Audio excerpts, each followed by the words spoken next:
Hello and welcome to this podcast presented by LMP. My name is Gemma Allen. I'm one of the learning support mentors here at this business, and I'm joined today by my lovely colleagues Vic. Hi. Naya. Hi. And Mike. Hiya. So today we're going to have a little chat about stress, some of the things that may cause it, and obviously some of the things that we can do to kind of prevent it and help alleviate it. So first of all, guys, how's the stress levels today? I'm all right today, actually. I had a good night's sleep, so I feel pretty chill. That helps, doesn't it? Yeah. I was stressed on my way here. Yeah. Traffic jams, all those kind of things. Time management, getting somewhere on time. So that caused me a bit of stress. But once I'm here now, once I've made my journey, my stress levels have gone down considerably. Fair enough. So first thing I think we should probably, the elephant in the room is what's the cause of stress? What do you guys think is probably going to be one of the big causes for our learners out there? There's so many things. I mean, we've got like maybe a physical health condition or mental health that could cause you stress. Too much work.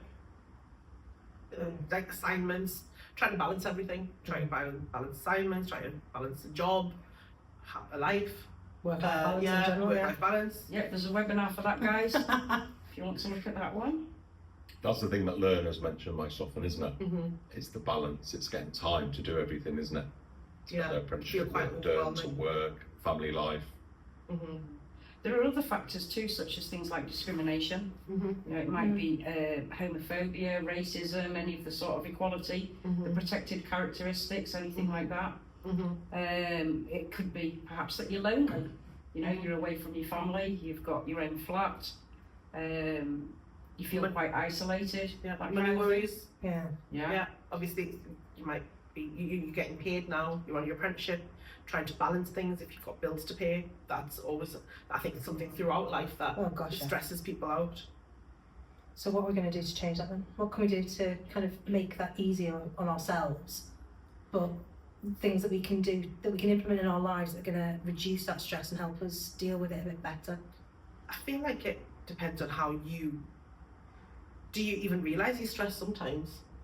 That's a good point actually. How do you even know when you are stressed? What kind of things?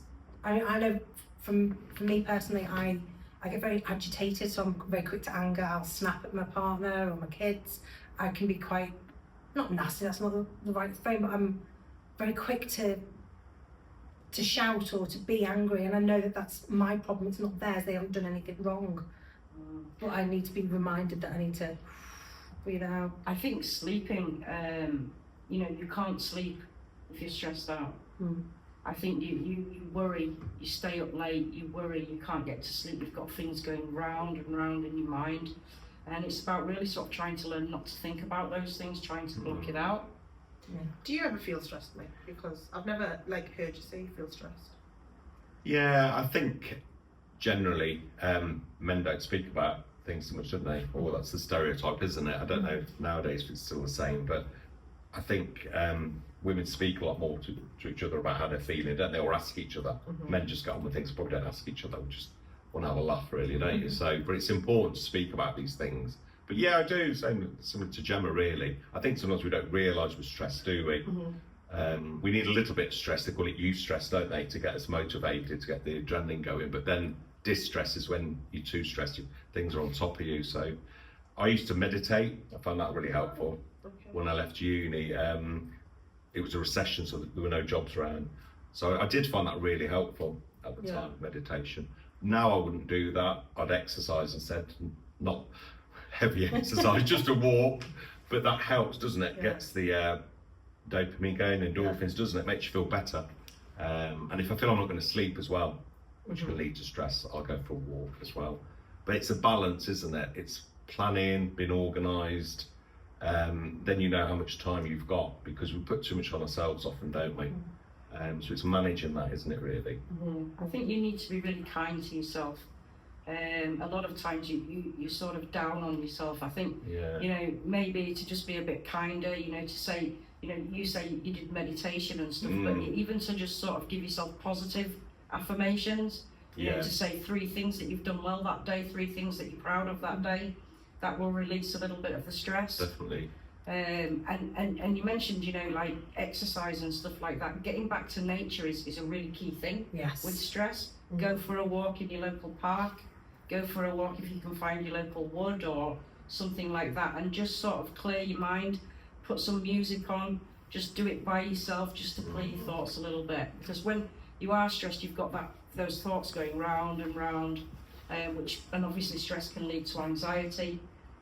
Stress can lead to depression. It can lead to all kinds of, you know, physical and mental illnesses. Yeah. So I think really to possibly, you know, just try and clear your mind and have that positive affirmations. Yeah, absolutely. With stress as well, you mentioned there about the physical implications of it, and you know in yourself when things don't feel right in your body, you can tell something's wrong, and it might be that it's stress that's causing that. So for people, I hold my hands up with this, but IBS, I struggle when I'm stressed. My tummy, I feel bloated, I feel uncomfortable, and it'll be painful, and it's stress related because I'm obviously doing something to myself my body doesn't like, and I need to stop. When you said that, I immediately put my hand on my stomach. I was like, I know exactly what you mean. Stress for me goes straight to my stomach. Yeah. Some people it gives them headaches. Yeah. But for me it does go to my stomach. I get that horrible feeling, you know. It's like a dread, or as if I've done something wrong or something like that. I get this horrible feeling in my stomach, and I always feel it in my stomach. Some people do have headaches. Migraines as well, yeah. I never know when I'm stressed, so if anybody asks me, I always say I'm fine.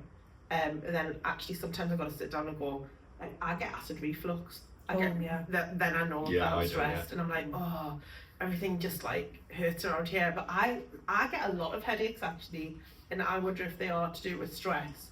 But you said like music, if I'm really stressed out, what I need to do is kind of either go for a walk and listen to some good music, lie on my bed and listen to some music.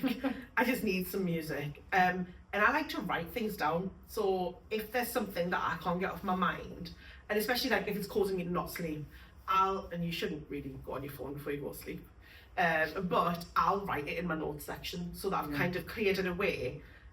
Or I'll write it all out, because that's the only way that I can kind of enter it. But I also think talking to people, sometimes not sometimes, nearly all the time, a problem shared is a problem halved, you know, and other people might have solutions.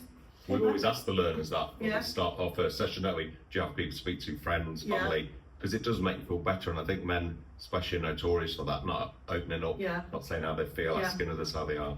I think it's getting better, isn't it? I think. Yeah. Sometimes when you're in a problem, like you don't see the solution because you're in it. You're so far in it, like you don't see it. So it could be something like, I can't find time to do my assignments. And like if you like, even if you know, our learners come to us, we'll be like, okay, let's have a look at what you're doing during the week. Where could we fit in 20 minutes? Okay, that's going to help you. And then go, oh yeah, that's a lot more manageable. When you're highly stressed, you do tend to procrastinate a little bit though. Yeah. You don't do what you're supposed to do. Yeah. You just sit there thinking about it. You can feel overwhelmed, can't you? Absolutely. Too much, and then you don't get anything done then. Yeah. So it's good to break things down, isn't it? Try and prioritise focus. It's good to be able to identify what's happening, and journaling I think is fantastic. From the journaling, then you'll make lists of things that you need to do, and just little baby steps. Let's just do one thing tonight. Let's go for a walk, or let's sort of have a look at something that you need to get done. And what you'll find is lots of little steps make one big step, and therefore you'll get the task done. Definitely. Fabulous. I think that's a good place to end actually, Vic.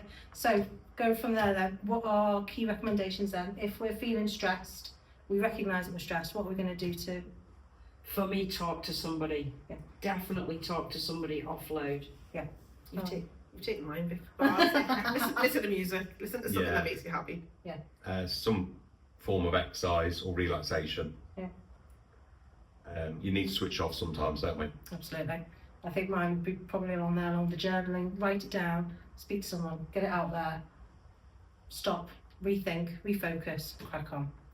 But yeah, well done guys. Thanks for that. Thank you very much for joining us, and I'll see you next time.